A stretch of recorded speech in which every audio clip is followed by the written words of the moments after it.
automatically adjust. How Okay, do I turn? fine. Oh my god. Oh my god. My microphone level is automatically being adjusted by a program. I think it's Discord doing it. How do I make it fucking stop? Just uncheck Hold on. the box. Oh my god. Why don't you just fucking? Oh, I just kill myself sometimes. Input. How do I make Discord not automatically adjust my shit? What? All right, sounds better now. It definitely sounds better now. All right, so Obviously, it sounds better. Yes. Okay. Don't forget. Okay. Are we good? All right. Are we live? Yes. All right. Yeah. We're done with Oh, okay. pedophiles. Look, Okay. shit. We're done with What the really pedophiles. happened there, guys, was Chris basically was like, "Look, no pedophile talk." No, This that is acceptable. That is not exactly how that talk went. Guys, this is the end of year show, and all you're doing is talking about paedophilia. And it's just unacceptable. These people don't want to hear. We're not doing that anymore. And then we came back. So These people don't want to hear me about and Steven pedophiles. got told off. We got told off. Chat definitely doesn't. That's your unfiltered for you right there, guys. That's your unfiltered right there. What the fuck, man? What the fuck? Okay, so to summarize with a good To summarize, what? Summarize everything I was saying. Oh Obviously, being a God. pedophile is not a good thing. Child molesters Agreed. are obviously horrible fucking people, okay? And I'm even Yes, qualified agreed. to say it because I have a 4-year-old, okay?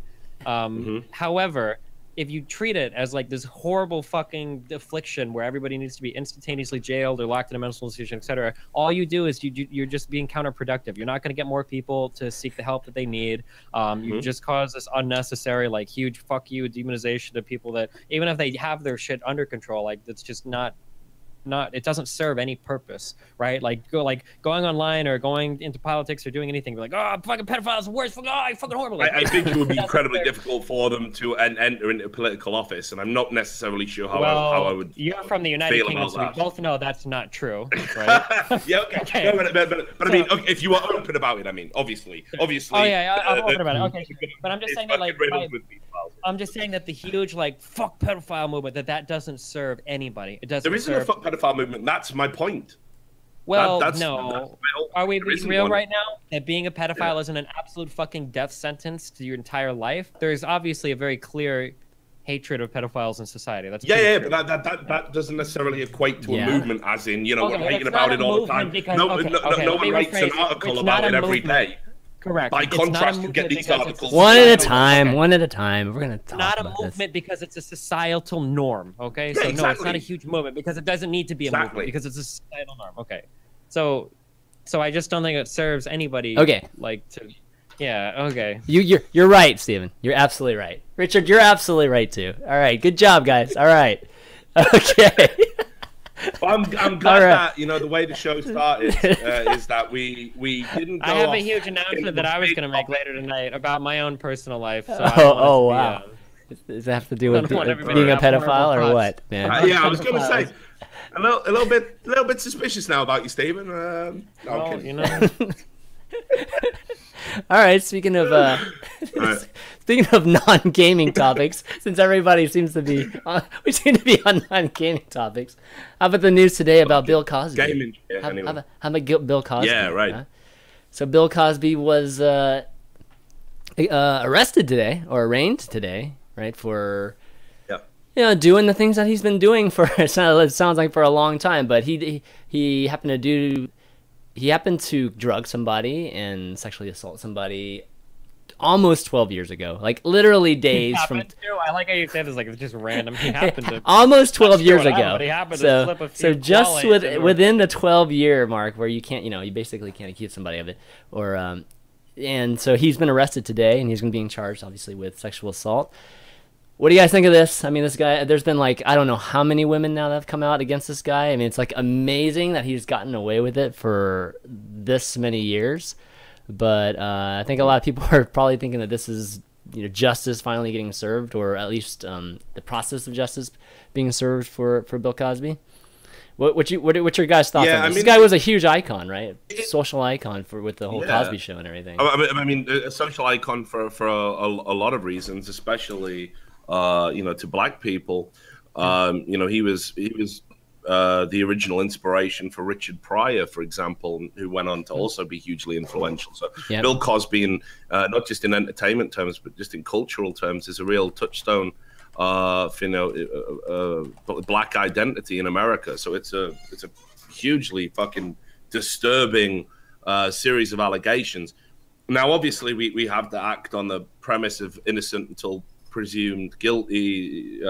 Presumed innocent until proven guilty. Sorry, and he's you know, it's going to be real hard for him, I think, to get anything close to a sort of unbiased trial, because the media coverage has been huge around this, and there are dozens of allegations. You know, it's not just like 1, 2, 3, 4.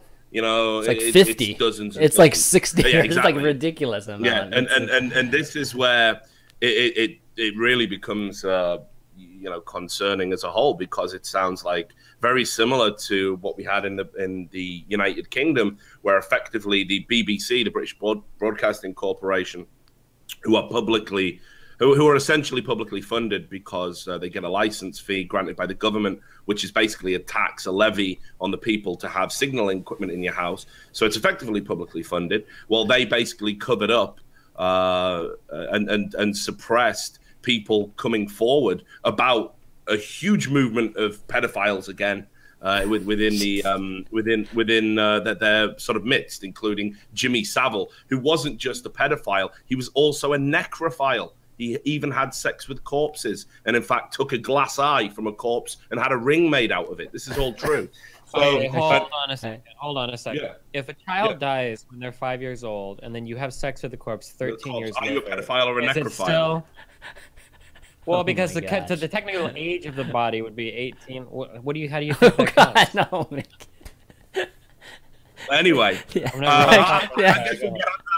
It's like asking the question, you know, if you prefer to have sex with a male animal, you know, are you gay, or is it just bestiality? Like, you know, it's one of those eternal conundrums that we'll never get to the bottom of it, I don't think, Steve. But anyway, so the bottom line is the eternal conundrum. Real fast, real quick.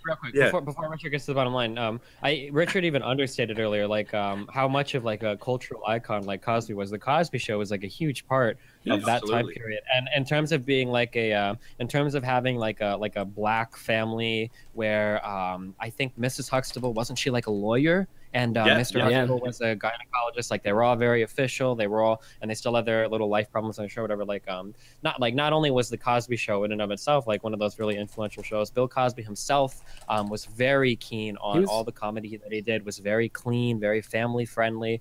He had very strong political and social ideas. If anybody ever remembered the Bill Cosby pound cake speech, where it was essentially a giant like rallying cry to the black community to stop blaming other people for their problems and fix their shit. Like, Bill Cosby's been like a pretty big like cultural icon for quite a while. So he was like the quintessential father, like dad figure too, black like, father. Yeah, figure. exactly. Yeah. I mean that's how I think a lot of people see Bill Cosby back in the '80s.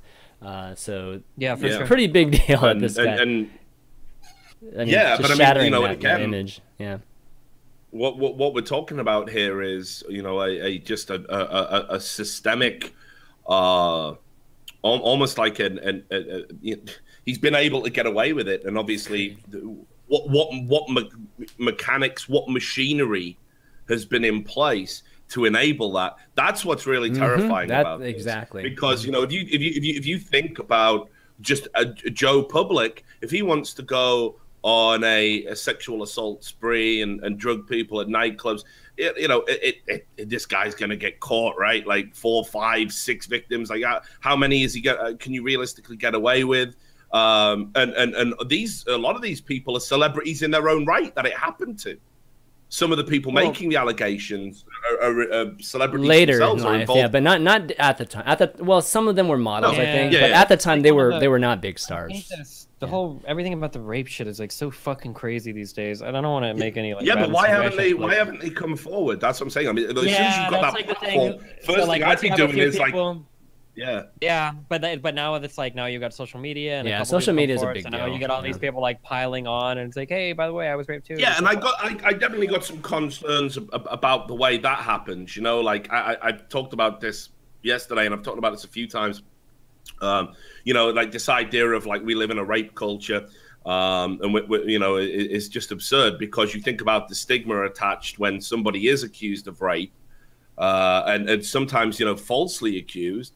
And it can end careers, just boom. It's so again, like I say, you have to proceed with caution. But just on the sheer amount of accusers, the fact that their details all match up. Yeah, they're almost exactly the same. I mean, it's, you know, he had an MO. This is like reading about a serial killer. It's the same crime. Now, unless these people all got together in a room and you know, colluded, which is just impossible. This is over a period of decades.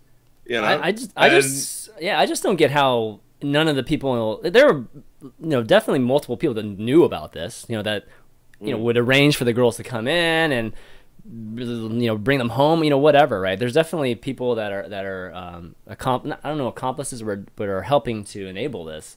And I can't believe none of those people came out either. Why would you need, like, not to cast out, but Jesus fuck, when you're Bill Cosby, do you really need to rape someone? Like, well, there's obviously some kind of sickness or like, fetish he has, right? I mean, you think, oh, maybe, I don't know, some kind of well, I mean, specifically, what the accusations are, what the allegations are, were that they would be alone with him, they would be drinking, it would be an intimate setting, and then they would become paralyzed, lifeless, unable to resist, because the suspicion was that he'd put something in their drink, in their wine. Quaaludes. I think Quaaludes were the most common thing. All right, Chris, you're the expert. No, I read that. No, yeah. I've read about it. I'm sure I read about that detail. Quaaludes are great for that, though, by the way. But anyway, jeez. So yeah, edgy as fuck, right? So anyway, the you know, the allegations are almost identical. They're almost uniform in every case, which is really what's bad about it. So I'm like Stephen. I'm a little perplexed as to why it can't just be a sex thing, right? I mean, they say rape isn't. No, I don't think this isn't a sex thing. This is like something else. It's like some weird fucked up thing, you know. And again, presuming that it happened, you know, it's it's definitely about something else. Bill Cosby could have had sex with as many women as he wanted, especially back in the 80s. I mean, he was one of the biggest stars, if not just generally, definitely on TV. He was one of the biggest stars. So that he shouldn't have a problem with that. But it kind of makes you wonder if he's the only guy. I mean, you know, you always hear about things that are more like more sex related, just, you know, people cheating, like Tiger Woods, right? And how long that went on with just him cheating on his wife and stuff. And I'm sure there's a lot of other athletes that there's been cheating on your wife, stories. Right? Yeah, that happens, right? But this is different. This is like a crime, right? Yeah. So this is a crime. This is obviously breaking the law and you know, raping people. So you got to wonder if like this is happening. You know, there's still some things that are hidden. How he stay faithful in a room full of those, right? Oh God. But that's different than rape. Right. Sorry, go ahead. No, I mean, the whole thing's a mess, and like obviously, mate, there'll be a bunch of.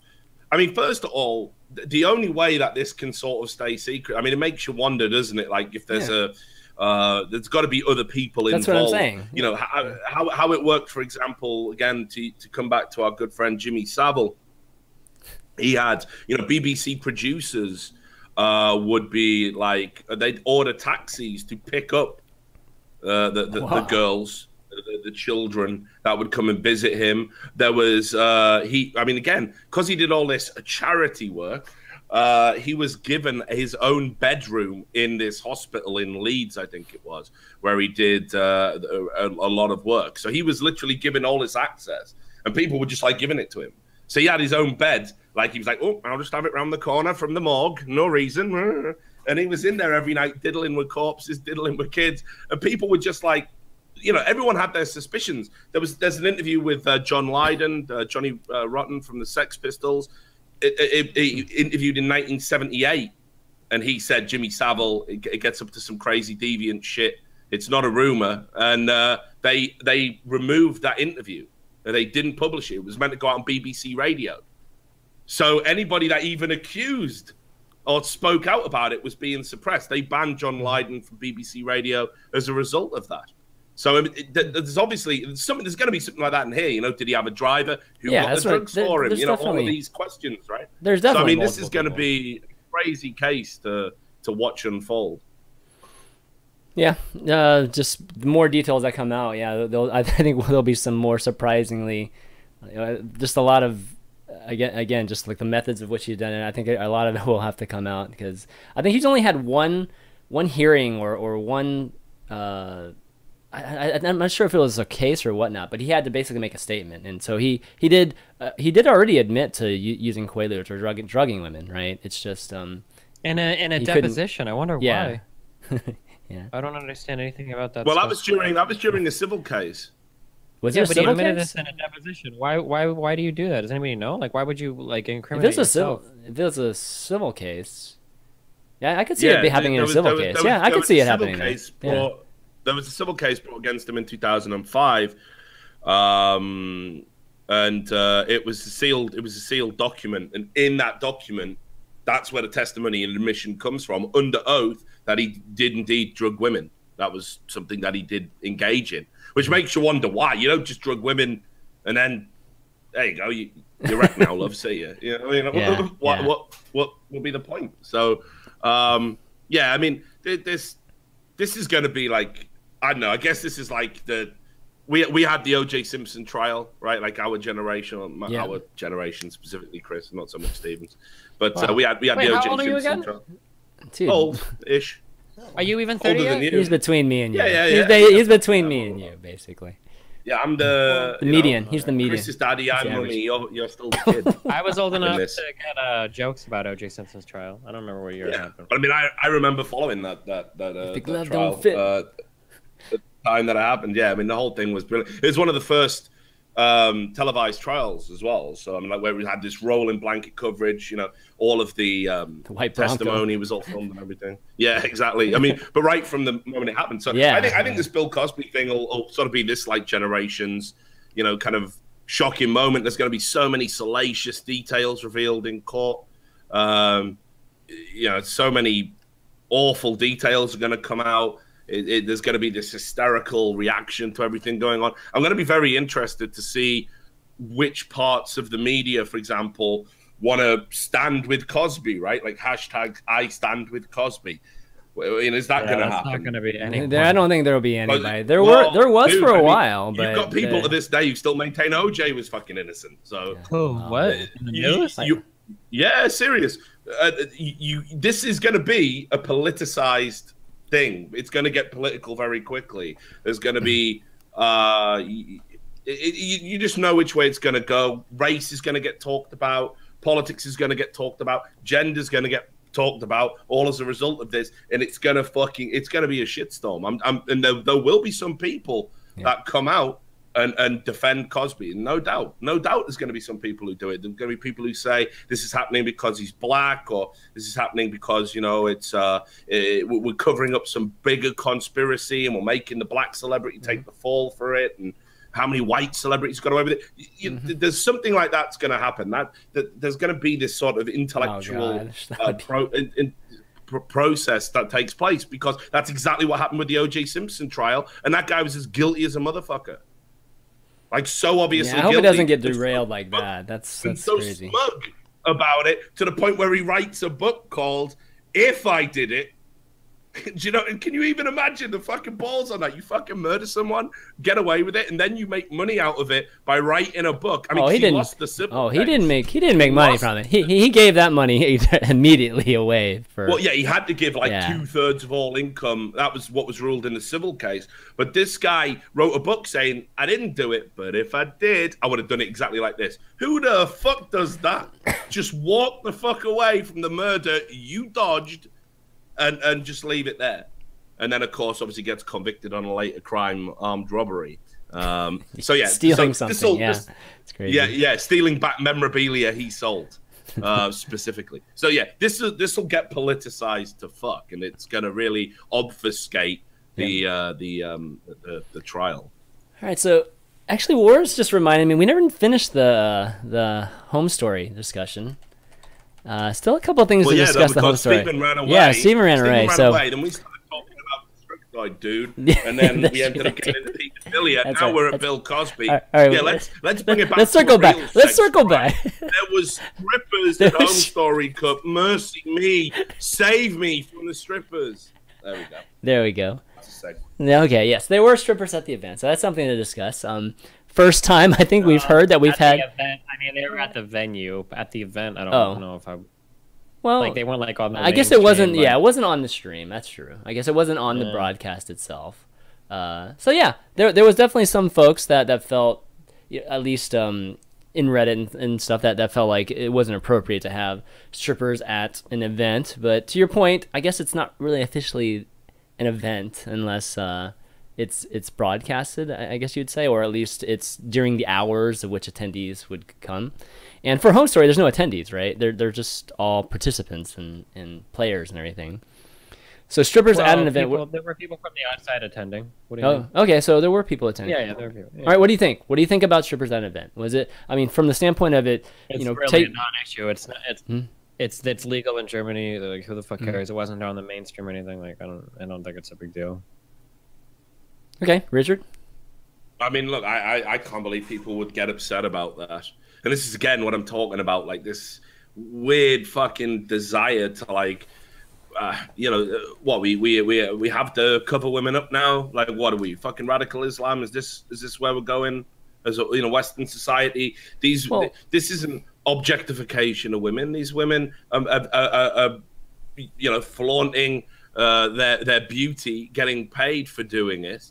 And obviously everyone, especially at like Hometory Cup, like what is this, a bunch of like leering businessmen chomping on cigars, like, bring that ass over here, Tootsie, and like fucking slamming dollar bills into a fucking arsehole like a tea towel holder, Obviously that's not going on. It's not the ass to ass scene from Requiem for a Fucking Dream, is it? It's just some women walking around and a bunch of fucking nerds sat there going, dang, she's gorgeous. I would love to get with her. Can't though, because I'm a fucking nerd. And that's it. What's the problem? What are people upset about?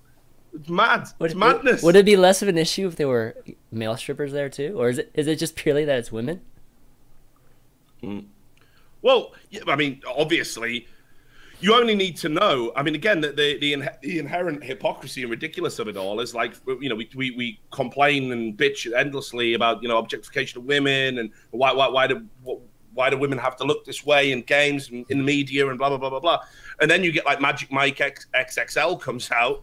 And again, all the movie reviewers like, oh, this is great. This is a feminist movie. Feminist movie?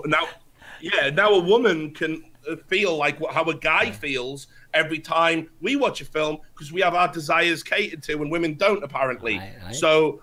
I felt they were objectified, man. I was disgusted. A load of bullshit. Like, they talk about Barbie, like giving girls this like fucked up body image problem as a kid because it's so unrealistic. You can't look like that. And then you look at shit like fucking He-Man and G.I. Joe and fucking wrestlers and what the fuck, like. So it's the same shit, but of course we can't take both sides of the argument because that would dispel a lot of the myths that we take for granted to perpetuate this idea that sexism is way far back to where it actually is, where society is the most progressive and egalitarian it's been for quite some time.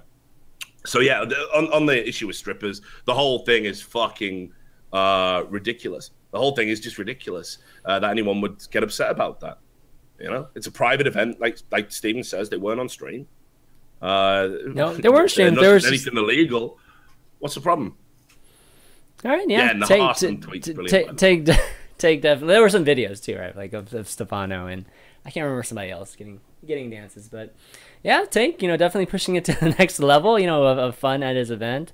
And like you said, it's legal in Germany. It's legal in the U.S. to have strippers come to your house, I think, right? I definitely at parties. I know at bachelor parties, like strippers always go to those. So, that's that was interesting. I knew there would be a huge discussion when it came to it. So, we'll see if Take does it again at the next Hometory. But the idea of anything from StarCraft generating a huge discussion these days is kind of laughable. Whatever.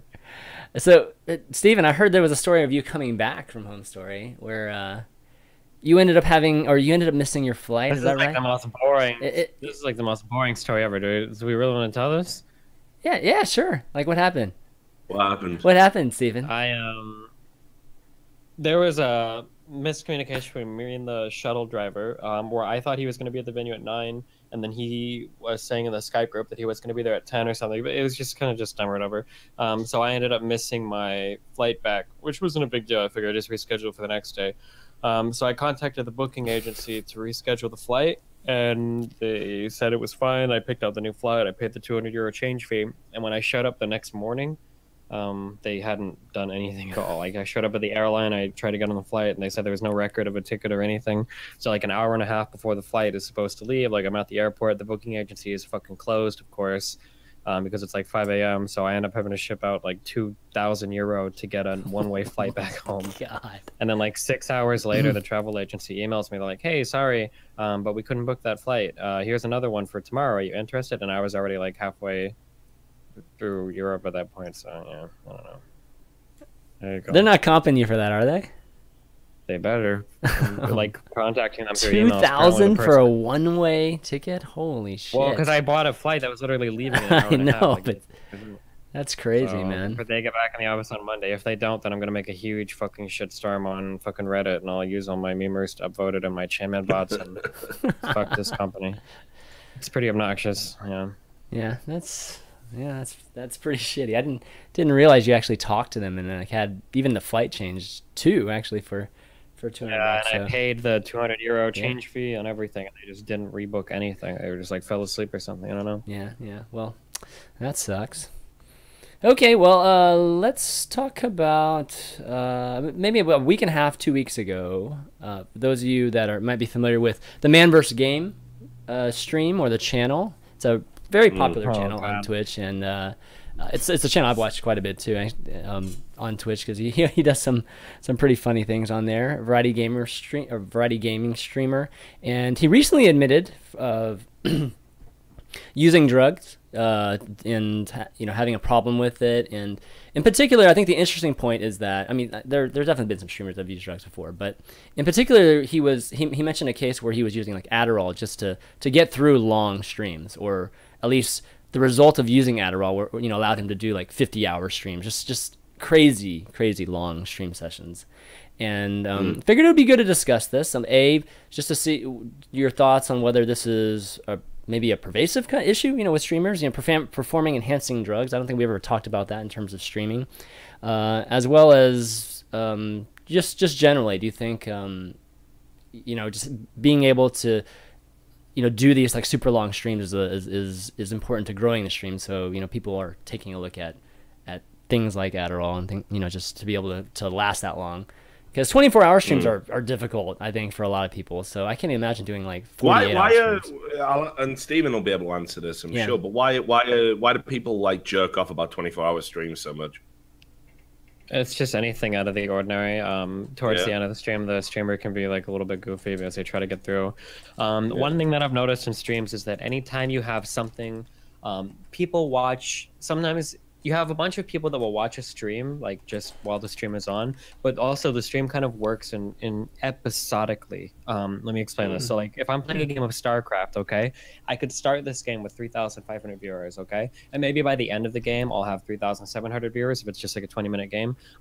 Well, every time a game ends, some people will turn off the stream after the game ends, right? They treat it episodically. Okay, game's over, they turn it off. If you get a game, but people oftentimes won't turn a stream off in the middle of a game. Like, why would you do that? You want to see the end. So if I'm playing a game and it goes for like an hour long or something, then what happens is during that game, you pick up more and more viewers, and then at the culmination of the game, then like 1,000 people drop off. But like maybe you're only streaming to 3,500 viewers, and you're playing like an hour-long game. At the end of that hour, you might have 4,500 viewers, because the people that are tuning in and then tuning out after you finish a game are staying longer to see the end of the game.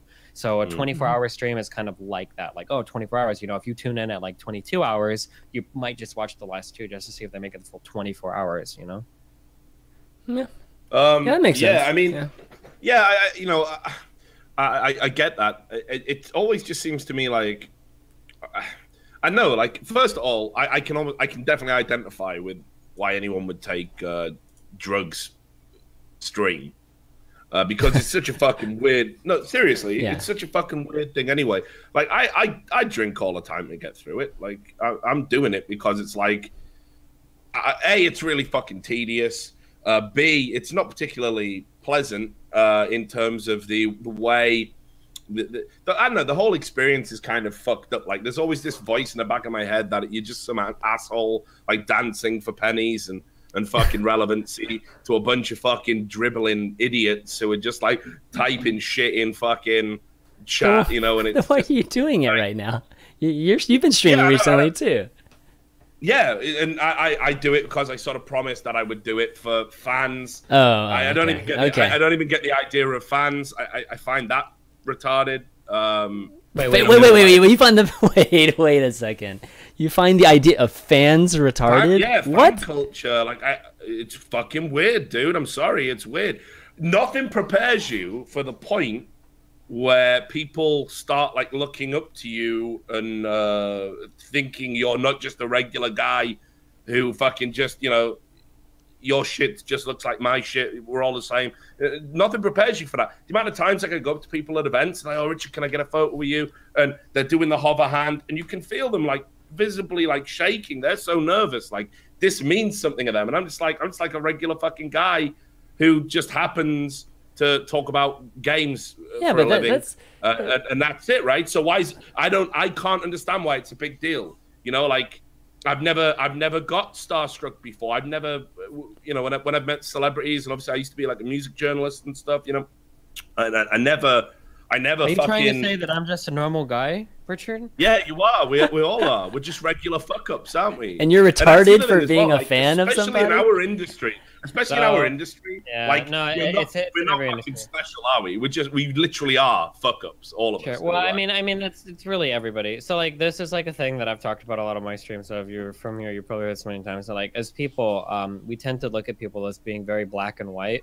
So, like, everybody's either all good or all bad. So when you have somebody that you watch and you enjoy them for a particular aspect, it becomes simultaneously impossible to think that they would be less than stellar in any other area, right? So somebody watching me because I play StarCraft well and I'm funny or whatever, you know, might think that every single opinion that I have about politics or ethics or whatever is 100% accurate and 100% true because I'm good at games, right? Like people do that shit all the time. Look how many fucking celebrities, even people, like, everybody does. Look how many celebrities give their opinion on politics. Like, why the fuck do you give a fuck about what Pussy Riot says about fucking Putin? Like, I don't know these. Like, do these guys actually, like, do they go to school for sociology or political science? Like, why the fuck do I care what some? But people do that. If you idolize a certain person, then that's one of the reasons why, as a content creator, you kind of have to be careful about some of the things you say sometimes. Because for me to say something like, oh, like, pedophiles are evil. No, we're not gonna. But if I make a statement, if I make any kind of moral or ethical statement, it's very possible. Like something with shovels, you know, that sort of thing. It's 100% likely that other people will parrot what I say without thinking about it, and then just because I've said it, they'll be like, "Oh, well, that's who said it, so it must be true." Like, people do that shit all the time with everybody. I mean, the weird thing about it is, I guess it's just like I've always struggled with it because it's like. It's great that people like my work, right? Obviously, I'm a journalist. I need to have a reader base. I need to have credibility, and all of that's great, right? I love all of that. Like, and if you're a fan of my work, in the sense that you admire, respect my work, read it regularly, that's cool. Obviously, that has to be the goal that you want to achieve, right? Yeah, but what you've already just said is too much for the average person. Is never a fan of somebody's work. Exactly. Becomes the person. That's true. Yeah, exactly. It's about me, and it's like the work and me. You know, like, it doesn't matter. You know, if I want to put a fucking tangerine in my mouth and tie myself up and jerk off in a wardrobe or whatever, David Carradine style. None of that should matter. I respect that. Like, I respect that. Thank you, man. But we're getting to a stage now where it's like, I don't know, you got to walk on fucking eggshells and not be yourself. Because you are going to disappoint somebody or upset somebody. And the moment you do that, like, I read this message every day. I get obviously a lot of positive messages, but I read this message every day, this one message every day. And it is, I really used to like your work. I've followed your work for years, but you have now said or done this one thing I disagree with. So fuck you, fuck your work. I'll never follow you again. You know, hope you die, like, whatever it is. Yeah, right. And you read that and you're like, well, what the fuck is this? What is this? What does that have to do with the work? It drives me insane that people will be like, oh, you're a guy who, you know, you bullied another caster on stream. Never happened, but of course the circle jerk gets going, and you're a bad person. And if you're a bad person, that means that all you do is lie. Right? Obviously, I'm a liar as well. Because I'm a bad person. People. This isn't even unique to us. This and everything. Talk to people that vote or whatever. Like we could bring my mom on the show. Like, hey, mom, what do you think about this politician? I'm like, oh, him? He's horrible. Really? Why do you say that, mom? He's pro-choice.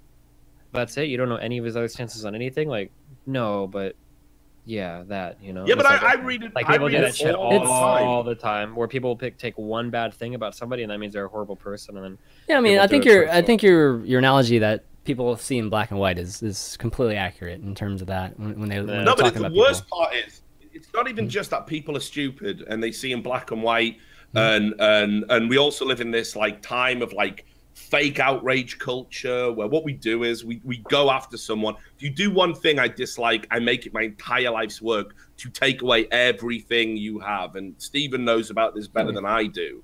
You know, where we literally will, like, okay, so you've got people who like use the SRS Reddit, right? And they claim to be good human beings, and they claim to be like, okay, well, we support the welfare of children, yet we would ruin Stephen. They're happy to, you know, hound him to the ends of the earth, take money out of his bank account when he's got a child he needs to feed. So who's the asshole in this? And people don't think about anything in broad terms. But what I really object to is this Faustian pact that you enter into, where it's like, okay, I am now reasonably successful and established, so I have to behave a completely different way now. I have to say things I don't mean. I have to avoid engaging in topics I want to. I have to not be true to myself. You know, so if someone puts a forehead here, obviously don't react. Apparently, I have to become somebody I'm not, and I haven't been raised that way. And after 30 plus years of being that way, I have to now change because a bunch of kids on the internet say so. So it's fucked up, dude. It's that's what I object to. That I become fair game because I've been successful. Like I worked hard to get all of this shit I got, and now it comes with all these extra rules. So that's fucked up. But anyway, yeah. So I do find fan culture weird. But getting back to the stream, getting back to the man versus game thing, I can understand why somebody would want to, you know, kind of almost like create a mental barrier. I'm not saying this guy was using drugs to sort of cope with that weird artifice of streaming, because it sounds like he was doing it to help put the extra hours in. He did like an 82-hour stream. Nuts. while jacked on Adderall. But for me, like I said, I drink when I'm doing a stream because it sort of helps dull the fucking hyper awareness about what the ridiculousness of actually what I'm doing. So I'd wager a lot of streamers are going to be jacked on something. And then you look at some of the personalities, and they're so fucking OTT. They're like children's entertainers, you know, and they're just constantly like hyper and manic and stuff. Well, obviously that's part of their act, part of their shtick. You know, they're actors, but it's definitely going to get a hell of a lot easier to maintain that if you're fucking wrecked out your mind on cocaine or speed. Extremely hard to keep. It's extremely hard to keep that up for a long periods of time, because that takes even more energy. Most streamers obviously they're on caffeine at least, right? Just to keep them going. But Steven, do you ever have issues with energy and just, you know, being able to stream on, like yeah, it's fucking brutal. My Adderall supplier fucking moved 6 months ago, so my stream's been going down the shitter. I don't know. I'm like, I mean, Steven, you definitely don't. I don't see you as somebody that feels like, okay, I got to stream 8 hours a day, like every single day. I got like you don't do that. Like, on that dare shit when I grew up. Like I'm like really worried that like drugs will like fuck my brain up and cause like permanent damage. That's why I usually stay away from everything. I don't want even like drinking that much. What was it? What were you taking?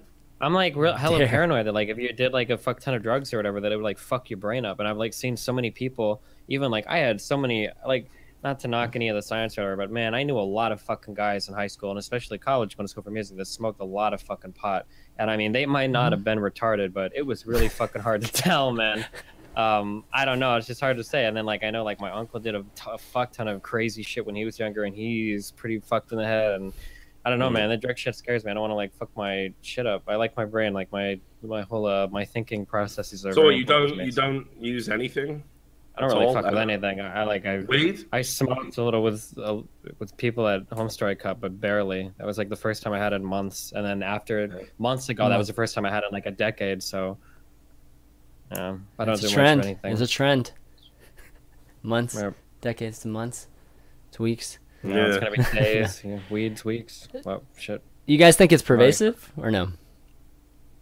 I mean, this is like the most speculative question in the world. Yeah, it's just opinion. Just opinion. Do you know anybody? I don't know anybody else personally. Not even like rumors have I heard of people abusing Adderall or anything to stream longer. So I would never speculate that a bunch of people are. I don't know. I feel like. Actually, I'm not. Never mind. Go ahead. What? No, that was say? Filtered. That was fucking filtered right there. I don't know, dude. Maybe just like from the people that I've seen and the people in my life, I feel like you can look at some people and I feel like it's kind of easy to tell if you're on something. I don't know if that's fucking true or not. I could be like totally fucking full of shit. When I saw Manverse game at the fucking Twitch Awards, like, I don't know. Never mind. I really shouldn't even say anything. He looks like a guy that's fucking wired as fuck. No, does it not? But I mean, so I don't know, man. I'm not sure.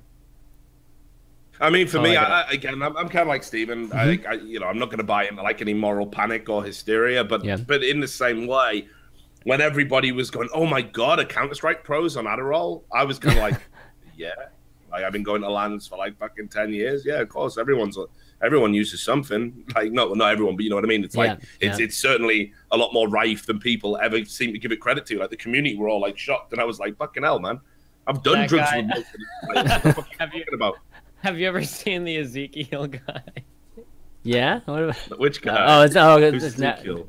Zeke. Yeah, have you ever seen Zeke? He's Who's this guy? He's a challenge. He's on JP's show, Drop Frames. Yeah. He's a streamer. He has his own channel, Ezekiel.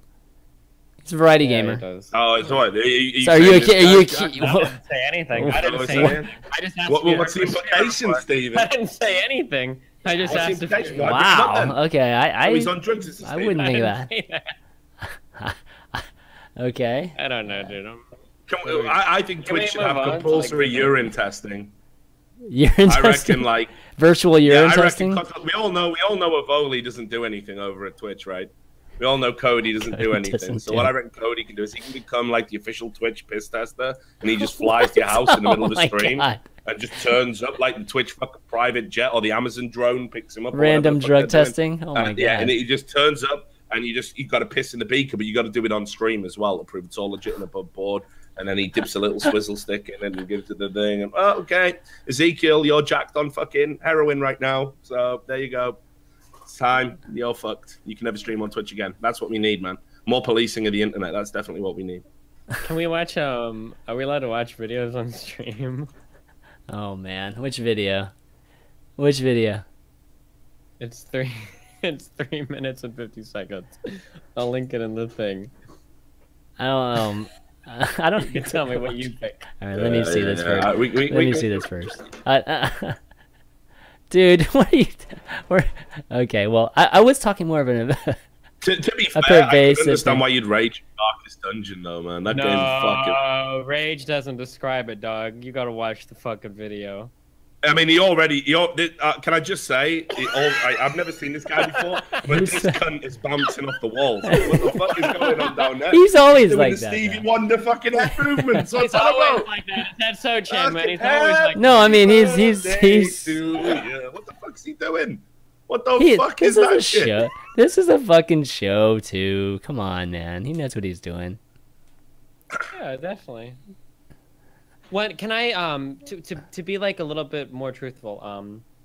Not to out anybody, but I guess like I had to out anybody to accuse people. Or not like I'm not like an my god. Whatever, but it doesn't even matter. This is irrelevant. I had some family friends, and when they were younger, they had all been involved in like a lot of like drug culture, not like marijuana, but like a lot of harder shit, cocaine, heroin, whatever fucked up shit, and I don't know if anybody here like works in drug rehab or can confirm or deny, but I feel like when I see like older people, usually it seems to me like it's pretty obvious that they did a lot of fucked up shit when they're younger. Like usually their veins will be pretty veiny.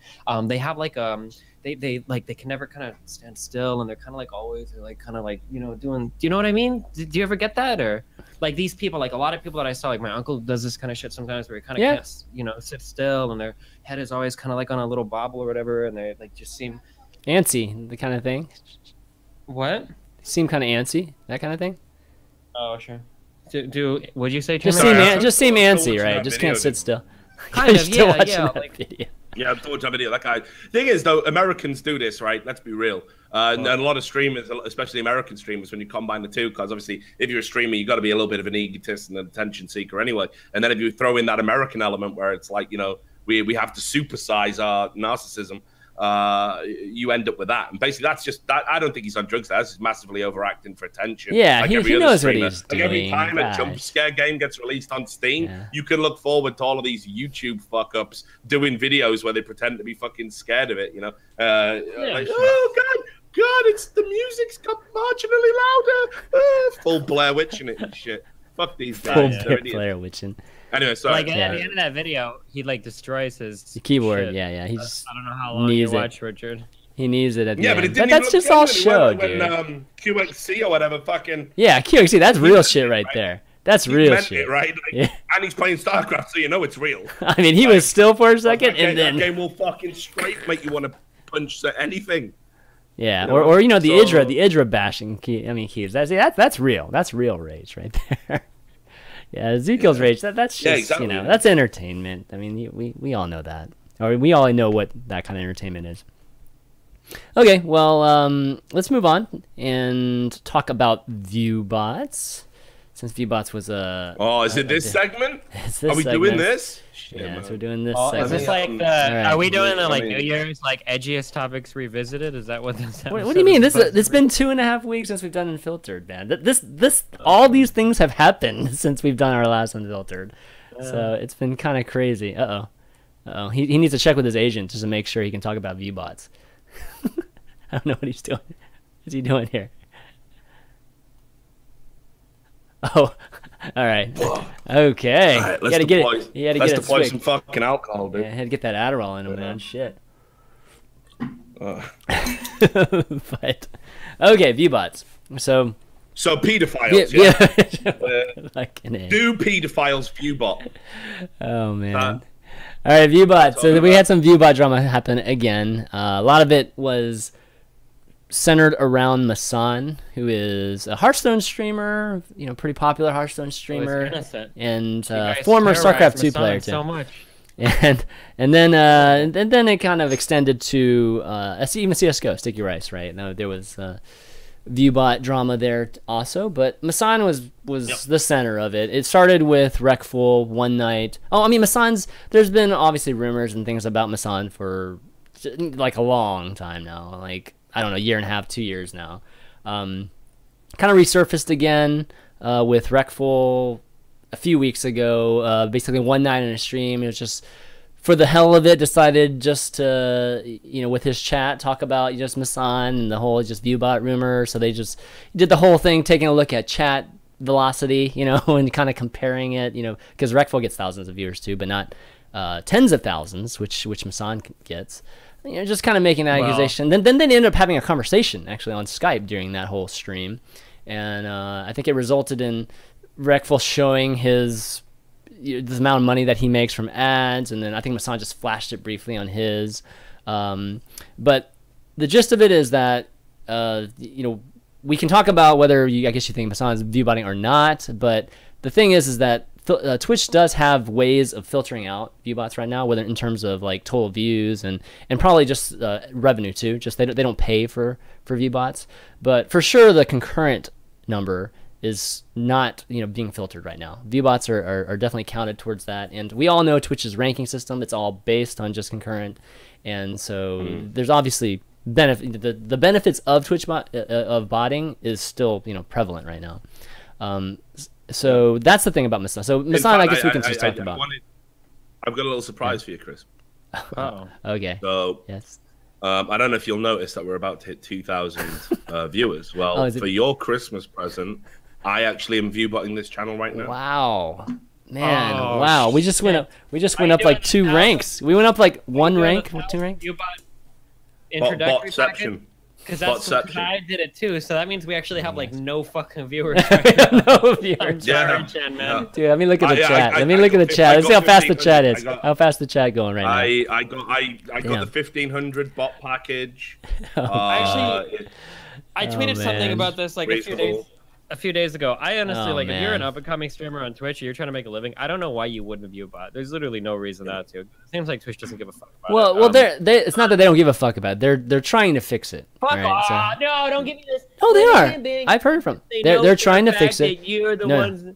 They're trying to fix it. Like, it's so obvious. They filtered everything else out. Why wouldn't they filter out the concurrent one? There's no reason for them not to filter it out because what? I mean, they're filtering out total views, like Viewbot total views, and they're filtering out revenue paid. Why is Masan still like a #1? No, but they're not filtering out concurrent because there's obviously a different technical issue in terms of concurrent because it's a real-time stat. Okay, but Masan like Viewbotted us away on the fucking Cloud9. Yeah, so I mean, it's still a prevalent issue in terms of concurrent. That's not. I'm not saying it's not. It's just what I'm saying is that they do know about it and they're trying to fix it. It's just unfortunately people are still benefiting from it. People are still benefiting from it. Yeah, hell yeah. There's no reason not to. If you bought your way to fucking whatever you want, damn, there's no reason not to. That will remove the total views of the channel. Who the fuck cares? Yesterday I was streaming and this guy came into my chat and he's like, yo, what's up? You must be a really good streamer. And I was like, how do you know? And he's like, well, you got all these total views in your channel. I was like, oh, thanks, dog. Well, that's not total views. Total views is just never like happened in the history of.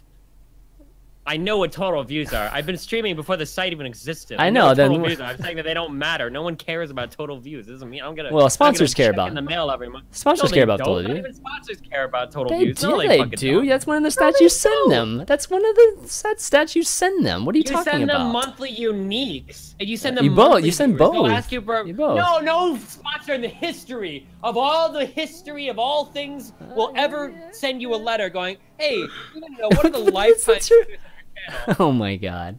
That's definitely not true. I have 100 million views. Wow, cool. Well, can you send us over the past 4 months? Oh, well, I don't have any viewers now because, I fucking raped a kid, so nobody watches my stream anymore. But I have a ton of total views. Actually, Salon have written articles about that, so they got you covered.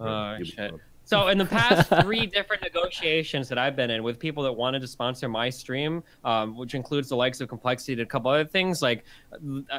I've never in my life had somebody had the total views of the channel been relevant to any discussion. It's always been total number of concurrents, average number of concurrents, hours streamed, number of uniques. Like those have been the metrics that people have requested from me over the past 6 months. Those are the most important. I agree with that. Those are the most important. But total views doesn't matter because if you were really popular 3 fucking years ago, no, total views for like a period of time. Like total views for a month is relevant, right? Like to a degree. Okay, sure. Yeah.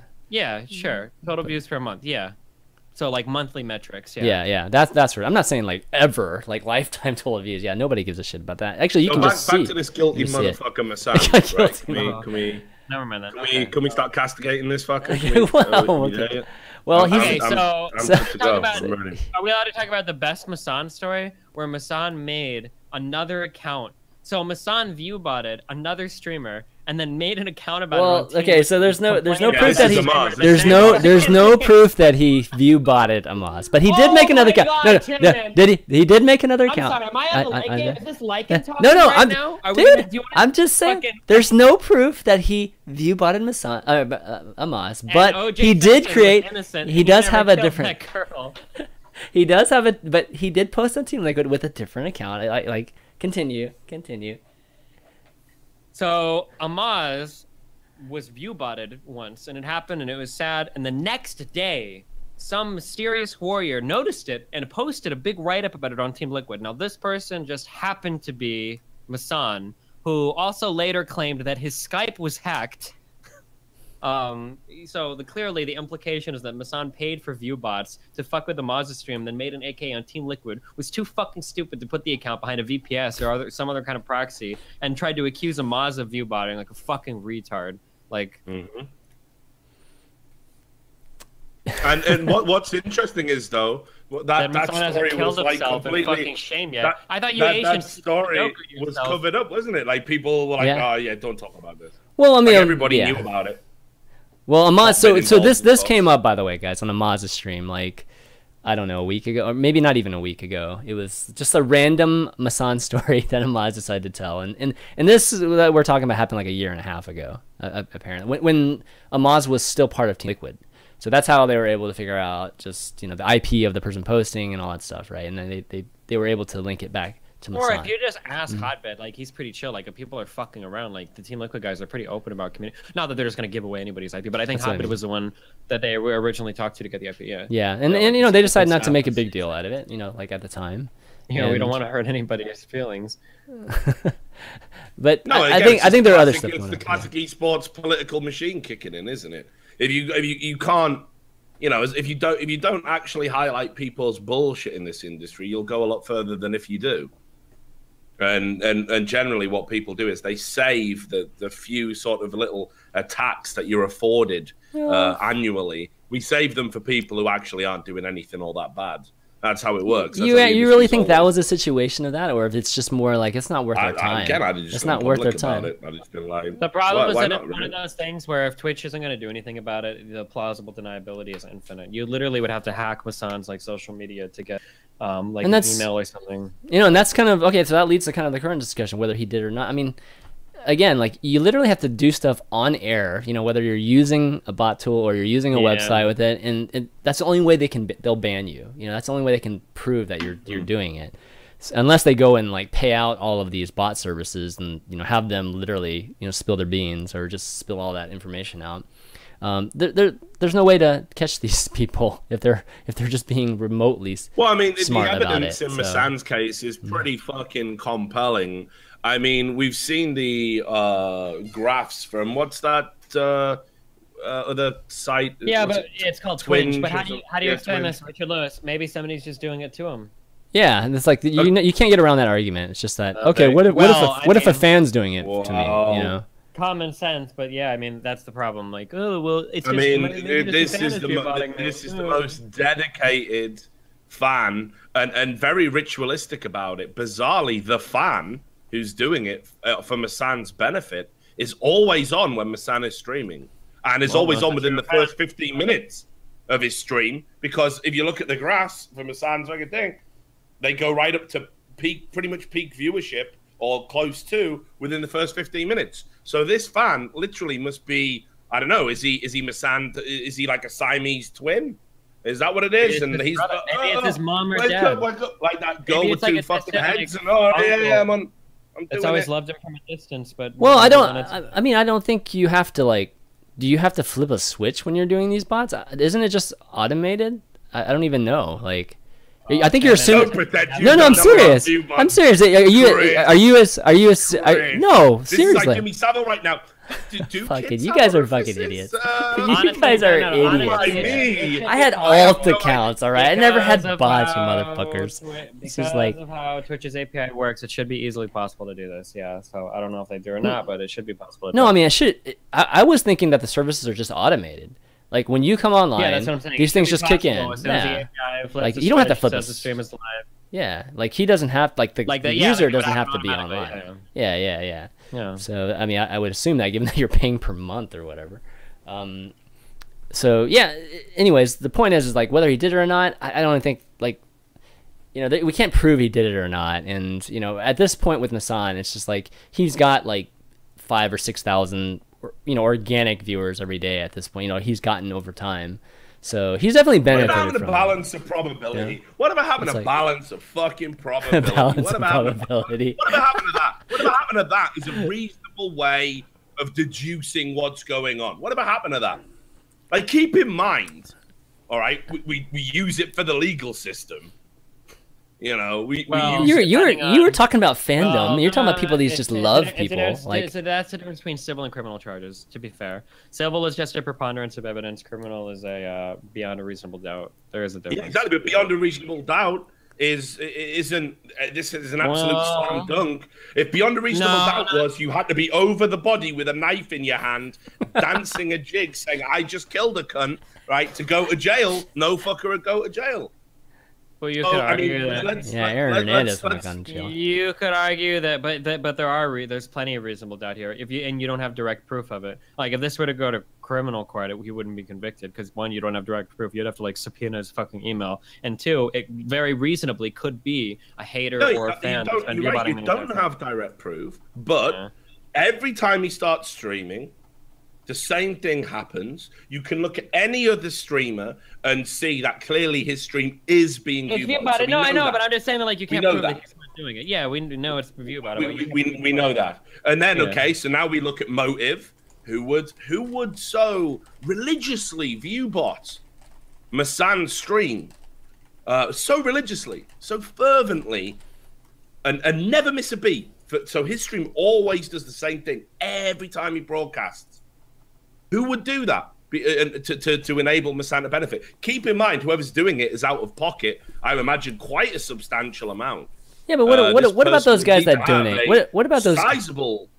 What about those guys that donate hundreds of dollars to people? Like, let's say a guy that donates, I don't know, $500. God bless every one of them. No, but I'm just saying, like, if they translated that into viewbots, that would equal tens of thousands of people. Even $500, right? $500 would pay for tens of thousands of viewbots. These services are stupid, you know, like they're ridiculously cheap. Yeah, but I mean, I'm sure most fans could deduce you would actually be better off just giving the dude the money, right? No, you'd be better off driving his concurrence up. What do you mean? Not if everyone was doing it though, because then you've got is like, oh, it's a super popular channel. Everyone's a bot though. Spend that money, take that to the bank. We already said like you don't get paid for the bots, so what the fuck?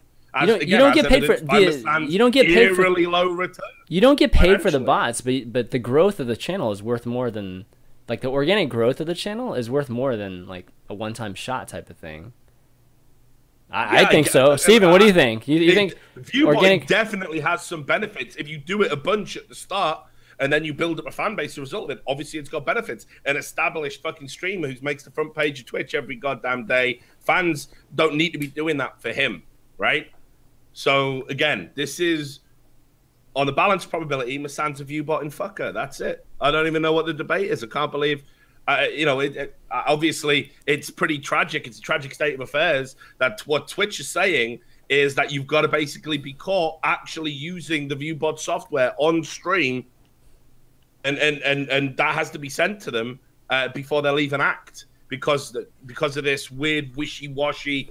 Oh, well, it could just be a really dedicated fan. Could be his mum. Could be his girlfriend. You know, like literally on the balanced probability again. How many streamers is that even happening to? You know. Yeah. Now, where the only argument you would ever have would be if Twitch had a very robust policy about viewbotters and they removed channels that had viewbots active on them, then yes, you could maliciously buy viewbots for someone's channel in order to get them took down. So, okay, right, that makes sense. But Twitch doesn't have robust rules about it, and quite the opposite. So, again, the arguments don't logically hold up. Masan is viewbotting his channel, end of, right? And I think anyone with a brain could fucking see that. So, yeah, obviously, you might need some hard evidence, but if I was Twitch, I don't know, I might be like, look, we're not saying you did it, but we've definitely got some concerns about your channel right now, and we might need to investigate your shit relentlessly. Well, see, and that's the thing about Masan is that he's like, I feel like with the one thing where he's tried to address it, and at least publicly, at least what he's released publicly, has been that he's, had asked them to investigate it, and that's kind of why I think. I don't know what the percentage is, but there are definitely a good number of people that do think that there is a chance that he may not be viewbotting his own channel because he has asked Twitch to do it, and I think Twitch has looked into it. I mean, Twitch, from what I see from everything that everybody's discussing, or just Rectful's videos and everything, is that they do know he has viewbots in his channel. I mean, it's very easy for them to tell if he has viewbots in his channel. I think it's just like if you just do a one-time check versus like doing. Just polling every single 3 seconds or however many seconds. Maybe you don't have to ban or close down someone's channel, but you got to fucking revise your relationship with the streamer if it's perpetually happening. Like, they promote this guy. This guy gets, he gets featured. Yeah. Right? Well, he's considered a pretty big name on Twitch. Well, I think we can see that a lot of that success is fucking smoke and mirrors. And this is the problem. Imagine, okay, so imagine if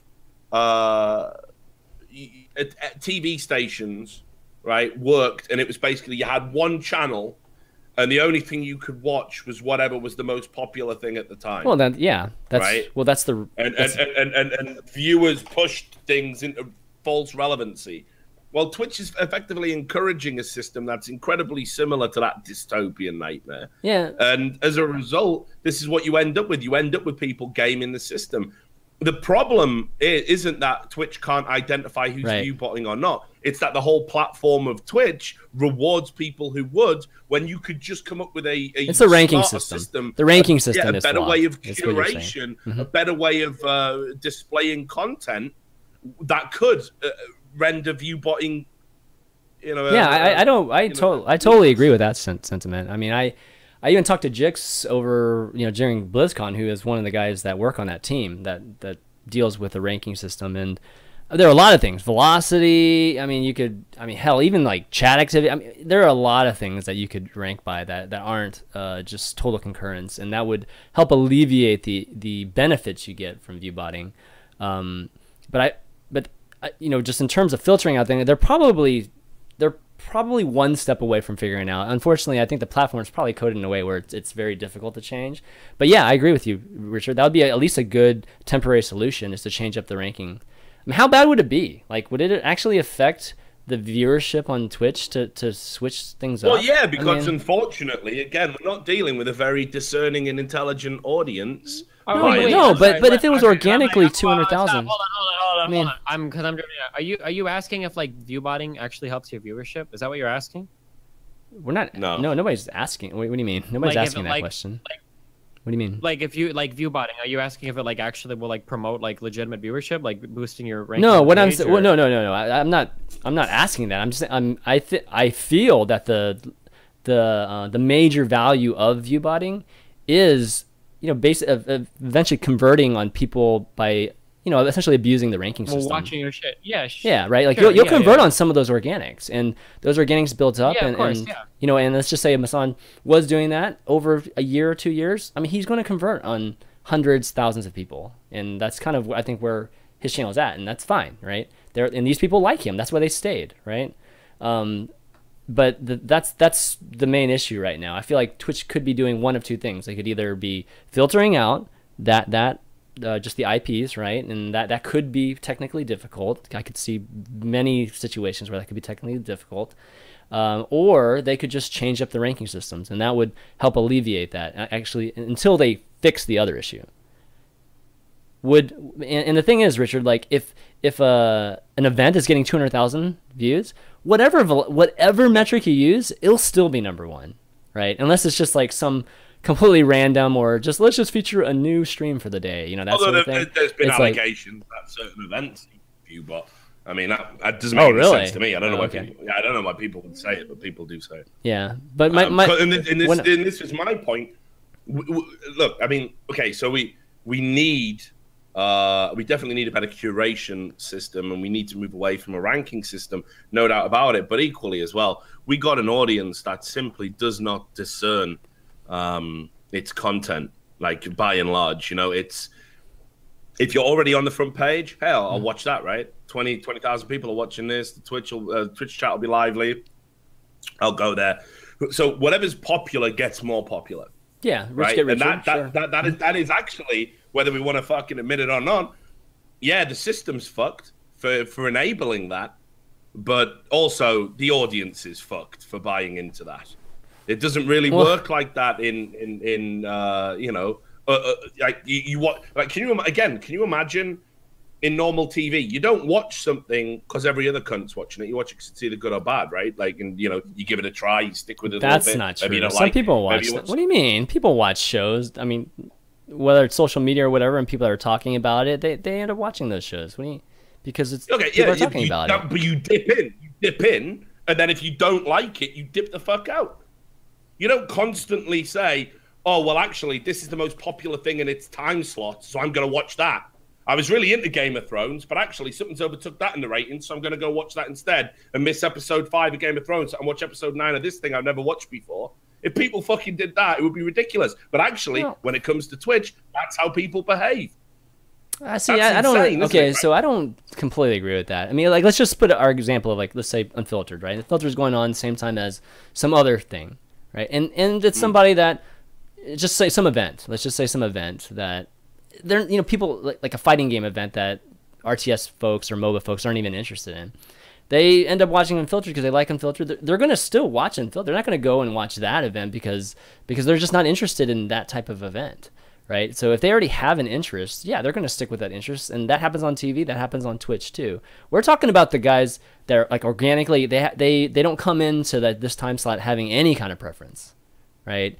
And then, like, their first thing that they're going to look at from a UI standpoint is just how things are rated. They need to know, like, what should I be watching, right? You come to Twitch, you don't know what you should be watching, so you either look at what's on front page, or you just go to one of the categories and see, or just go to just all and see what's ranked high, and then that's how you determine how to, you know, what to watch. Because, right, so whatever's popular must be good, so I'll go see what all the fuss is about, and I click on it, and I don't have to scroll down and look around and see if anything else is interesting, and I definitely don't want to have to spend just 5-10 minutes watching a random stream to see if it's cool or not. I'll just click on the top one. Yeah, but, like, you can see pretty quickly whether or not, you know, it's any good. And the problem is that with Twitch, historically, what you've got is you've actually got people who create very good streams, very good content that don't generate any fucking buzz or word of mouth, because you've got retarded Reddit rules holding them back. You got no Twitter following that they've been able to build up, because you really need a trifecta going on. You've got nobody, like, other streamers never go out and, well, very rarely go out and bat for other streamers unless they're, well, they have the hosting thing now. But hosting is not a threat to them. Yeah, I mean, the hosting thing's great when people actually do it. I mean, that's nice, right? It's a nice gesture. And you've seen other streamers, like, rate other people's stream while watching the stream and stuff. That's brilliant. But it rarely happens. It's not like the fucking norm, is it? It's not. No, there's no real streamer out there that's taking the responsibility to bring up other good streamers and take them under the wing. No one's really doing that, because obviously that might potentially eat into your business 1 year down the line. If you look at the people who were at the top of Twitch like 2 fucking years ago, you look at the people who are the top Twitch streamers now, it's different fucking names for the most part. People who were popular have dropped right off. Everyone knows that when you're in that zone and you are one of them top 10 streamers, you've got to fucking cream it. You got to wreck it for all it's fucking worth, because it doesn't last long.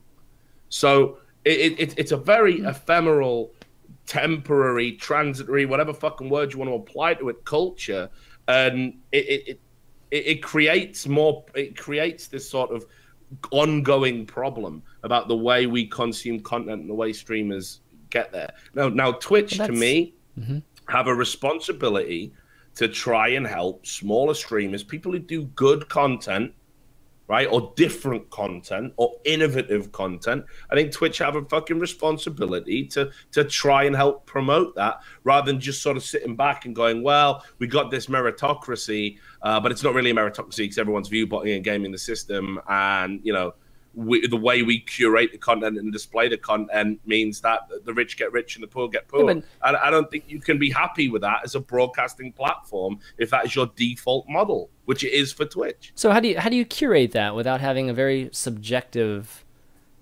you know, feel to like that? A businessman. No, I'm just come on. I didn't know that. I mean, come on. I mean, that's why these these type of systems are in place. I mean, like we see this type of thing even in, like, the App Store and things like that. I mean, and instead of viewbotting, what people do is they buy ads, right? And that's how they, like, scale rankings, and so they, you know, it's the same thing. And so this type of ranking system, I mean, there's a reason why this is the most common UI for folks, because the consumers they don't want to spend much time. You say it's the consumer's fault, but that's the behavior of the consumers. I mean, you're not going to change that, like, tomorrow. You know, have them, oh no, you should be watching good stuff. You should be spending 5-10 seconds watching a stream, decide if you like it, and then go surf something else. I mean, that's not going to happen, right?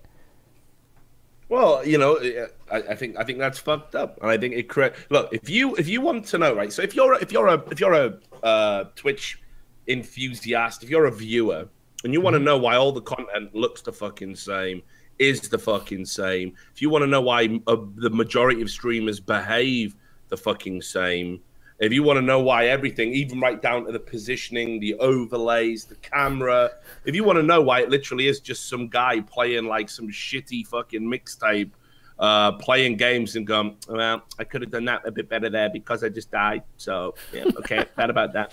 Yeah. If you wonder why all your fucking streaming content looks like that, it's because that's what you fucking feed into. That's what you promote. That's what you make successful.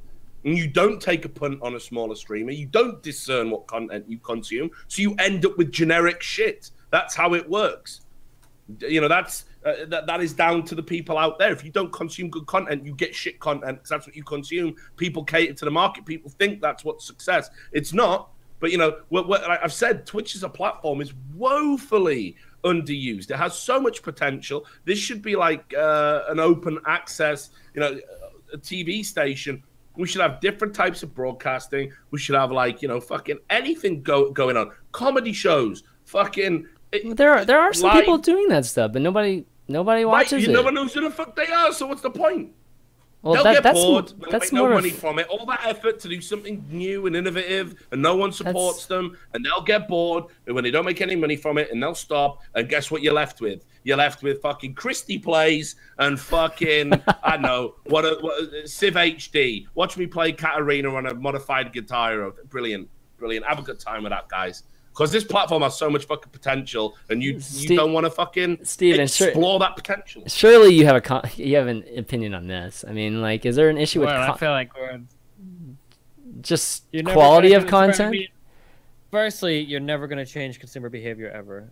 It just doesn't happen. So it's like this is like a well-known. This isn't even like an edgy statement. Like consumers will always take the path of least resistance to content. So if you sort things by views, most people will tend to watch the most like viewed shit. Like it's just kind of a fact of life. I mean, like you can talk about like different ways to like organize the content, but I don't know, like trying to think of a different way to do it. What are you gonna have, like show like a random stream to people or what? Well, I mean, there's one of two things. So first off, I think one solution to think about is just trying to be completely accurate as to what is the most viewed thing, right? I think right now it's not. You know, with Viewbots actually playing a factor, it's not. Like what's being shown as the top is. We can't do anything. No, you can. Right now. It could be like so. Viewbots actually don't do anything. So they just they actually just sit there and they just. I mean, they don't. There's no action actually to these Viewbots when they're they're sitting in the chat. True. Lots of Viewbots chat. Do they? Actually, some of them do. Yeah, some of them do. There was a big notepad. Remember, Masan even wrote in some of the lines for his Viewbots to say "Masan is love, Masan is life." Well, okay, that actually. So from a chat standpoint, you couldn't use chat. In terms of that, but in terms of. So what else are we gonna do? Are we gonna give Twitch's app the ability to data mine your computer to see if you're active doing other things to make sure the viewers? No, I mean, it doesn't have to be one factor though. It could be multiple factors. It could be velocity, just how many people are actually. They actually are coming to your stream, and in a period of time. So the larger that number, velocity.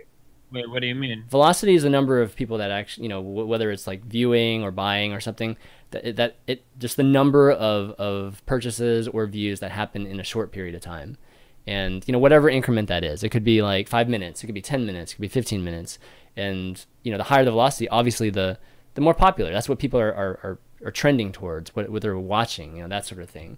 I think they could use that. Okay, so you're talking about an algorithm. So you're talking about an algorithm that would rate streams based upon. You're talking about something similar to Reddit's algorithm for how they front a little bit, content. Kind of like Not that. A little bit. That's exactly what you're talking about. Well, at least being part of it. A short amount of time will accelerate something to the front, right? Yeah. But you understand that the problem with that Reddit has experienced is that gets you to a lot of low effort, easy to digest, shitty content. Yeah. So you're already running into huge problems there that Reddit faces with content aggregation and comments. So, well, the thing with I know what you mean. Yeah.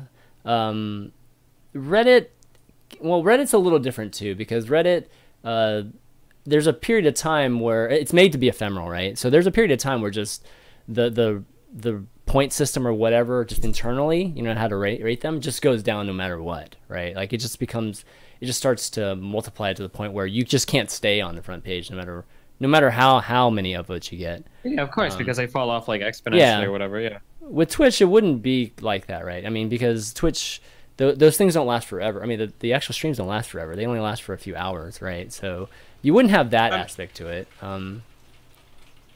Where's the ongoing like strategy, you know, here to help kickstart good content?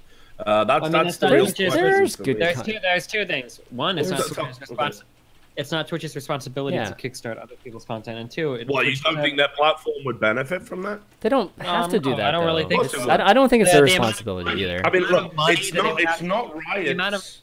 The amount of money they'd have to invest in discovery and then trying to promote other people, like what, like Twitch does, like people are watching Twitch and people come to Twitch to watch like the big streamers, you know. Twitch doesn't have to do anything extra or special to help kickstart other people. Like if other people grow big, like that's fine, but it's the responsibility of the channels to make that happen, in my opinion. No, right. Okay, right. You can talk about like, oh, you know, you got to grow your own shit. Obviously, you have to fucking do that anyway. But I'm talking about like, okay, if you want someone to stay fresh and you want someone to, you know, improve and be good and have this sort of longevity, like Riot Games, for example. I mean, obviously this is about indoctrination. It's not about quality, but they held, for example, a sort of secret workshop meeting where they flew all of the top YouTube content creators out there in secret, gave them all these like T-shirts and set them assignments, paired them up to make content about their game, paid for it all. You know, now. Fantastic, right? Like, okay, you know, again, let's say not fantastic because it's Riot. It's obviously about indoctrination. But if it was anyone else, fantastic. What a good idea. Make some good content about my game. You know, why wouldn't Twitch be like, I don't know, get like sort of a competition where you pitch ideas for a stream or a streaming show, and you come in, you make a pilot of it, and then Twitch does like this thing where they air the pilots. And then people can sort of vote on whether or not they want that pilot to become a main thing. And they dump a little bit of their like vast amounts of money that they've got into supporting the stream and get up off the ground. Why not? Why not do that? Well, how's that bad? How is that a bad thing? I mean, they do. You know, they do once as an experiment. I mean, they do things like spotlight a channel like for a week long. That isn't even comparable. What do you mean? It's no. Well, you're talking about like first of all, the channel spotlight is only on streams that are already popular. No, that's not true. No, that's definitely not true. Really? Yeah, definitely not true. No, like I saw. I remember Molly Lolly or whatever. She doesn't have a big stream at all. And I remember like, you know, a couple months ago they spotlighted her. The spotlights are definitely not restricted to like pretty popular ones. So I don't know how they choose, but I know you submit to it, but I feel like that's a program that they do. The front page is also something. Like the front page is probably a little bit more like subjective or who you know type of thing, but it is another way that there are some smaller streamers that do get, you know, just some marketing love essentially from Twitch. So there are some things, Richard, I know you're trying to get at like the creation of the content versus the marketing of the content. You know, they can help out with that, but the two things are linked. Okay, this isn't like some mad fucking. I think they're separate, actually. Okay. I think they're completely separate. Okay, well, maybe, but like, hear me out as to why I think they're linked. So, why is it that when we exist in this sort of, I mean, donation culture fits into it a little bit. Like you've got to play up to get the donations, to get the money. You have to behave a certain way, and that's that, right? So you do see this sort of streamers become much of a muchness. The more and more successful you get, they become harder to identify, less unique. That's fine. But anyway, that's not really the point. So we've got people who are willing to fucking like Viewbot to sort of beat this system, to game this system, then don't have confidence in their quality of content. So they go out, they Viewbot because they want to get on that front page, get all that recognition, get all that hype. Well, okay, so then you end up with very average streamers doing that, getting noticed, people living this fucked up illusion fantasy that they're good because it must be because they're popular, baby, right? You're and they buy into it. So if Twitch were doing things and reaching out to people, so it was like, hey, you don't have to necessarily Viewbot. We've got all these programs here where we'll kickstart really cool content. You don't just need to be another face in the crowd and fork out like, I don't know, fucking $1,000 every few months just to try and keep your stream fucking relevant. You know, again, well, okay, why would I cheat the system if there was these like entry level ways to sort of kickstart my own content, get it funded, get it noticed, get hype and promotion around it? That's my point. The two are linked. Well, okay, so to your example there, you're assuming that just the mediocre content are the only people using Viewbots. I mean, if everybody was using VBots, then VBots, it wouldn't matter, right? It's only a beneficial thing right now because only very few people use it, with the threat of, not wanting their channels banned for whatever reason. That's why I think that's why a majority of the people don't do it.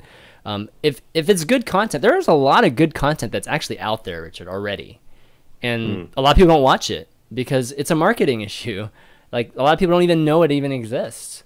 And, Viewbotting for those guys would be amazing because they would convert on so many of those organics that they get from the rankings, right? If it's shitty content, it doesn't matter if somebody comes to your content and watch it. They don't like it. They're not coming back. They're not following you.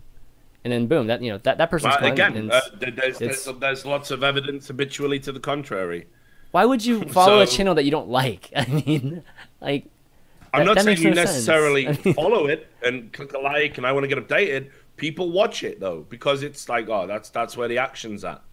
This is like the classic thing. Like, they've done this social experiment a bunch of times. You just make like a massive queue around a fucking corner, right? People will just start queuing randomly as a cultural phenomenon. They'll just fucking do it.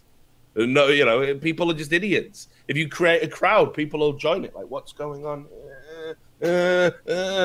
Night of the Living fucking Dead because people are fucking idiots. Like, so the idea that if someone tunes in, whoever's number, like Nightblue, for example, one of the most overrated fucking streamers of all time, right? Like, gets all these massive numbers. Like, people say, oh, it's just so educational. Like, if you want to learn about League of Legends, listen to Nightblue. It's just him saying, yeah, died there, fucked that up, brilliant. Well, okay, I can see you fucked it up, mate, you're dead. So anyway, this guy gets these ridiculous numbers still by League of Legends standards, like 27, 30,000. 30K. People tune into it. You're telling me no guy's ever watched it and gone, God, this guy's a whiny fucking asshole. And then they want to watch some League of Legends 2 weeks later and they've never clicked on Nightblue stream ever again? Shut the fuck up, Chris, because that ain't true. Obviously they do. Okay. Come on, man. Oh my God. Let's flag down a... All right, just Steven, come. I can't believe Steven's the sanity. Steven's the sanity coming in here. There's like so much shit going on in this conversation. Okay, so first of all, do we think that like a lot of the big streamers are just big because they're big and then no one, like, people see that they've got 15,000 viewers so they turn it on and they just can't shut it off? Like, do we think that phenomenon exists? Do I think it exists? I think if you can imagine I think I think there are some, but it's not. I don't think it's the most common thing. Yeah, I absolutely don't think that's true. I think that most people that have a lot of viewers, people probably watch them for a reason. I don't watch that Nightblue guy, but even if he is a whiny fuck, people might go because they like to watch him lose, or they like to listen to him whine, or they like to rant against him and chat or whatever. Like, I don't think that this phenomenon exists where there are these big streamers that people are compelled to watch just because they're big and they can't possibly go and look at anything else. So, like, I think it's important to ask the question. Because even with an interactive chat system, you don't think people are doing that? That seems a bit weird. If they are, then it's an insignificant minority. I mean, that's a different issue, Richard. If they're coming because the chat's cool, then that's an aspect of the channel that's entertaining. The chat's cool. I'm talking about, obviously, the Twitch chat experience. Nobody likes a non-active chat. The whole point of an active chat is you get your little fucking 15 minutes and you got to type your bullshit and you can shout fire in a crowded theater. So the more active the chat, the bigger the chat, more people want to go there. That's not true. Like Forston's example. So the problem is this is all right. Well, no, this is it's really difficult. No, because you have to step outside of your own the things that you like personally and look at what other people like. Not everybody does like the super active meme chat. Like, you can compare chats across different streamers, large streamers even, and find totally different. Like, my chat, even when I'm streaming to 4,000 people, is still like relatively decent. It can be a little bit memey, but it's relatively decent compared to, say, Crip's chat, which is a fucking meme fest fucking nightmare. Forson's like the perfect example. Or Forson, yeah. Compared to like what Day 9's chat used to look like between his subs, which was relatively well mannered. Compared to, I think Trump's chat is like relatively. Well, sub only now, right? There was a whole drama when he first made it sub only, whether he was greedy motherfucker. Different people watch things. Yeah, different people watch things, and people interact with different streamers in totally different ways. But like, it's important to recognize that you have to realize that there are different types of viewers. Otherwise, you're going to constantly be scratching your head wondering, like, how the fuck can any of this even be possible? You know, like, PewDiePie is the most popular fucking YouTuber on earth, and I hate all of his fucking shit, and I'd never watch it. But I can understand why people like PewDiePie, and I don't think people watch PewDiePie just because he's the most popular. I think that he caters to that demographic of 4-year-old Downies, and he does it really fucking fucking well, and the type of humor that he does, and the videos that he does, and the I don't know. Don't get me. So Richard, don't. I don't think you can honestly say that. Like because nobody watches something that's popular, you know, just because it's popular in Twitch terms or YouTube terms. People do that the problem is that like there aren't these like based on what that's my whole like argument. if I take the argument that you're saying and I take this and then I go to Twitch with your words in my mind, then what I should be able to find are a whole bunch of these streams with a ton of viewers, or at least some streams with a ton of viewers that are just abysmal, low quality, horrible streams. But the fact is, I don't think you could find a single one. Like what? Like what? Is this real? He just talked about Night Blue, right? Night Blue. I mean, he brought up no. Blue. Forget that. Even if that's a personal preference thing. Yeah. Okay. So what is an abysmal and horrible stream to you, Steve? I don't know. Something like shitty audio, shitty video quality, like blaring, like so distorted music, or the mechanical aspect is one. Maybe a stream, or just the guy's boring, right? The guy's just boring. Yeah, the streamer is really boring. And right, so you're telling me no one who has like a large following is boring ever. What I'm saying is that I don't think anybody has a large following that hasn't earned it. Like there might be some boring streams, but there's a reason why people watch them. Like I'm just well, yeah, like Masan, they can viewbot, for example. Well, like yeah, but Masan right? I mean, Masan, there's a lot of Masan's viewers are viewbotted, but even so, Masan streamers of a decent quality, right? He plays the game. He's a legend, like a decent legend level, right? And he talks and commentates the shit, right? Even though we view bots, like, right? ChanManV, you tell me you watch Hearthstone, right? I think I've watched Masan like one time. Masan, yeah, Masan has like some entertaining moments. No? He has some entertaining moments, yeah, and he's a legend player. So he's not like one of the top players or anything like that, but he's definitely a legend player, and he plays Arena too. So, I mean, from a Hearthstone standpoint, he is a well-rounded one. And, you know, that's kind of to my point. Like, eventually, if you're a decent stream, you do convert on these organic views you get from Viewbots. And eventually, you'll build your following. It's just, you know, because you've gotten so many impressions that you have to, you've converted on some because you're good. If you sucked, you know, this is what we're arguing about, right, Richard, is that if you sucked, you wouldn't convert on those things. You'd still be only getting, And again, I think that whole premise is faulty based on how Twitch works. So I can't agree with that. I cannot agree with the point you are stating. I cannot agree with it. I just don't think there are any Twitch streams out there right now that are pulling like several thousand viewers that are just objectively horrible streams in every size. No, they're not. They're not objectively horrible. But what I'm saying is nothing discerns. Nothing truly discerns. Right? I mean, obviously there are some good streamers. Like, you're making it sound I'm saying all streamers are bad, all popular streamers are bad. I'm not. But truly, there isn't a vast deal of difference between the guy who's got 25,000 and in terms of quality or viewing experience of a guy who's got like 1,000. There just isn't a great deal of difference there. Everything has become so fucking generic because that's how the system is set up to do. The only thing that really separates those people from those is being known, being established. And how do they get that? Well, you know, they can fucking take shortcuts like Masan, or they get lucky that one time and blah blah blah. And it goes to the front. Because you're complaining a lot of issues. Like the type of delineation you're looking for doesn't exist in any arena in the history of the world. Like the #1 fucking engineer at a company might not be like that much more amazing than the #2, but maybe they get paid 50 times as much. Or like, I mean, you can find like things like this, like the #1 actor in Hollywood versus the #2 might not be that much better of an actor, but gets paid more. Like the type of like you're looking for some gradient where people are allotted viewers. Like, okay, Twitch has 10,000 viewers, we're going to distribute 1,000 to this stream, 950 to this stream, 820 to this stream. Like, but that's not how it works. If there are 10,000 viewers and you've got 2 streams going, and one of those streams is slightly better than the other one, that stream's probably going to get like 8,000 or 9,000 viewers, and the other one's going to get 1,000. Like, why would anybody watch the inferior stream? Like, you're looking for like there was fairness rating for streams that doesn't exist. Like, this will never happen where viewers are allotted to each stream in proportional numbers so that everybody's effort is equally represented into the amount of viewers they get. Like, I don't think that'll ever happen, and it doesn't happen anywhere, I don't think. The Bernie Sanders viewer distribution. I don't think that'll ever happen. I don't know.